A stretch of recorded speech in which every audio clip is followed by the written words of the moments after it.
ഞാൻ മാത്രമല്ല എല്ലാവരും ഒന്ന് നേരത്തെ എഴുന്നേറ്റിട്ടുണ്ട്. വീക്കെൻഡ് അല്ലേ, അപ്പോൾ എല്ലാവരും കൂടി ഒന്ന് അമ്പലത്തിലേക്ക് പോവാന്ന് വിചാരിച്ചു.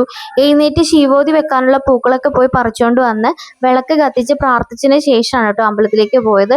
പിന്നെ ചന്ദനത്തിന് പകരം അറിയാലോ കർക്കിടക ആയതുകൊണ്ട് നമ്മൾ മുക്കുറ്റി അരച്ചാണ് നെറ്റി തൊടുക. അപ്പോൾ കൊണ്ടോട്ടി തന്നെയുള്ള അയ്യപ്പൻ്റെ അമ്പലത്തിലേക്കാണ് പോയത്. ഭഗവാനെ കണ്ട് പ്രാർത്ഥിച്ച് മക്കളുടെ പേരിലുള്ള പാൽപ്പായസവും കഴിപ്പിച്ച് പിന്നെ നേരെ വീട്ടിലെത്തി.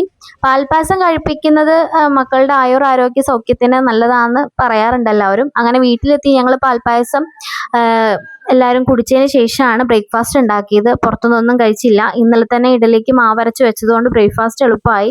വേഗം മാവ് ഒഴിച്ച് വേവിക്കാനായിട്ട് അടുപ്പത്തേക്ക് വെച്ചു.